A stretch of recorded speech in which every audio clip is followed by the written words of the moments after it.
El libro del profeta Amós. Amós fue un pastor y un cultivador de higueras que vivió cerca de la frontera entre Israel del norte y Judá en el sur. El norte había obtenido su independencia unos 150 años antes, recuerda Primera de Reyes capítulo 12, y estaba siendo gobernado por Jeroboam II, un exitoso líder militar.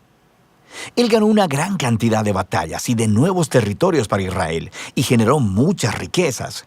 Pero a los ojos de los profetas, él era uno de los peores reyes. Su riqueza lo llevó a la apatía y a permitir la adoración idólatra a los dioses de Canaán, lo que lo condujo a la injusticia y a ignorar a los pobres, y llegó a un punto en que Amós no pudo soportarlo más. Él sintió que Dios lo llamó a ir hacia el norte, hasta Betel, una ciudad importante que tenía un gran templo, y empezar a anunciar la palabra de Dios al pueblo. Y este libro es una colección de los sermones, poemas y visiones que pronunció a lo largo de los años. Fueron compilados posteriormente para comunicar al pueblo de Dios acerca del mensaje divino al reino del norte, y es un mensaje que todavía necesitamos escuchar hoy. El libro tiene un diseño bastante claro. Los capítulos 1 y 2 son una serie de mensajes a las naciones y a Israel. Luego, los capítulos del 3 al 6 son una colección de poemas que expresan el mensaje de Amós al pueblo de Israel y a sus líderes. Los capítulos 7 al 9 contienen una serie de visiones que Amós experimentó, las cuales describen el venidero juicio de Dios sobre Israel. Entonces, el libro inicia con una serie de poemas breves que acusan a todos los vecinos de Israel de violencia e injusticia. Y esto es un poco extraño, porque la primera oración del libro dice que Amós va a hablar contra Israel. Pero mira cómo funciona esto. Conforme Amós está nombrando todas estas naciones vecinas, puedes ir a un mapa y ver que él está creando un círculo. Y cuando termina, Israel queda justo en el centro, como un blanco en la mira. Y sobre Israel, Amós desata una acusación poética que es 3 veces más larga e intensa que todas las demás. Él acusa a los ricos de Israel por ignorar al pobre y permitir graves injusticias en su tierra. Específicamente al permitir que el pobre sea vendido a la esclavitud y luego le niegan el acceso a la representación legal. Y Amós pregunta, ¿es esta la familia a quien le fue una vez negada la justicia y quien fuera esclavizada en Egipto? ¿La familia que Dios rescató de la opresión y la esclavitud? Se acabó la fiesta, dice Amós. Dios está harto de soportarlos. Y así, la introducción de la siguiente sección explica por qué. Dios dice, los escogí a ustedes, Israel, de entre todas las familias de la tierra.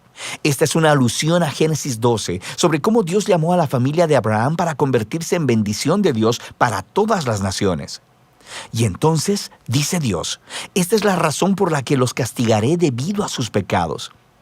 Israel tenía un gran llamado que venía con una gran responsabilidad, así que su pecado y rebelión les traerían grandes consecuencias. Ahora, esta sección reúne muchos de los poemas de Amós y verás algunos temas repetidos una y otra vez. Primero, él está exponiendo constantemente la hipocresía religiosa de los ricos y de los líderes de Israel. Él describe cómo ellos asisten fielmente a las reuniones religiosas, dando ofrendas y sacrificios, todo mientras descuidan al pobre e ignoran la injusticia. Y Amós dice que todo esto es una farsa, que Dios en realidad odia la adoración que ellos le profesan, porque está completamente desconectada de la forma como tratan a las personas.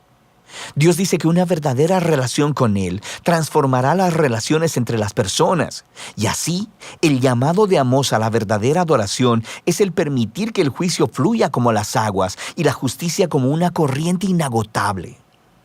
Ahora, estas 2 palabras son muy importantes para Amós y de hecho para todos los profetas. La justicia, en hebreo sedaká, se refiere al estándar de rectitud, a las relaciones equitativas entre las personas sin importar sus diferencias sociales.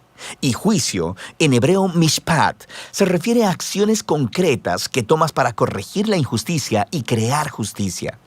Así que ambas deben permear la vida del pueblo del pacto de Dios como un río turbulento llena un cauce seco. El siguiente tema es la repetida acusación de Amós de la idolatría de Israel.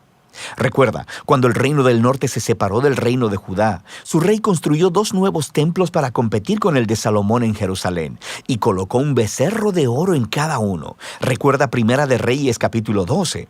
A partir de entonces, Israel no hizo más que acumular más ídolos, adorando a los dioses del sexo, el clima y la guerra. Y en la perspectiva del profeta, la adoración a estos dioses siempre llevaba a la injusticia, porque estos dioses no requerían el mismo grado de justicia y rectitud que el Dios de Israel, sin mencionar que estos dioses eran ellos mismos inmorales, pero no el Dios de Israel. Él es diferente. Así que Él puede decirles de una vez, búsquenme para que vivan. Y justo después de eso decirle a Israel, busquen el bien, no el mal, para que vivan. Así que la verdadera adoración al Dios creador de Israel es sinónimo de hacer el bien, de la generosidad y la justicia. Y así, el tema final en estos capítulos es que debido a que Israel y su rey han rechazado a Amós y a los otros profetas, Dios traerá el día del Señor. Este es un grande y terrible acto de justicia sobre Israel, y específicamente, Amós predice que una nación poderosa vendrá, conquistará y destruirá sus ciudades y llevará al pueblo al exilio. Y sabemos que esta predicción se hizo realidad. Alrededor de 40 años después, el imperio asirio atacó e hizo exactamente lo que Amós había dicho. El libro termina con una serie de visiones que Amós experimentó, y son representaciones simbólicas del venidero día del Señor. Así que él ve que Israel es devastado por una plaga de langostas, y luego por un fuego abrasador, y luego son tragados como una fruta madura. Y en la visión final, Amós mira a Dios golpeando con violencia los pilares del templo de los ídolos de Israel en Betel, y el edificio entero se desmorona. Es una imagen de justicia de Dios sobre los líderes y dioses de Israel, y por fin su final ha llegado. Pero luego, de repente, en el último párrafo, vemos un destello de esperanza. Él ve esta imagen de Israel como de un edificio destruido. Y Dios dice que de las ruinas un día restaurará la casa de David. En otras palabras, Él traerá al futuro rey mesiánico de la línea de David y reconstruirá la familia del pueblo de Dios, la cual, sorprendentemente, se nos dice que incluirá personas de todas las naciones. Toda la devastación causada por el pecado de Israel y el juicio de Dios será revertida ese día. Este párrafo final es muy importante. Es la única señal de esperanza del otro lado del juicio y nos ayuda a ver cómo el libro está explorando la relación entre la justicia y la misericordia de Dios. Dios es bueno. Él debe confrontar y juzgar la maldad que está en Israel y en las naciones. Pero sus propósitos a largo plazo son restaurar su mundo y construir una nueva familia del pacto.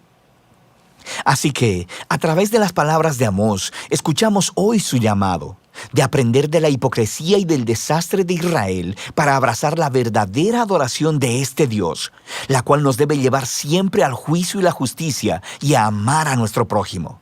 Y de eso trata el libro de Amós.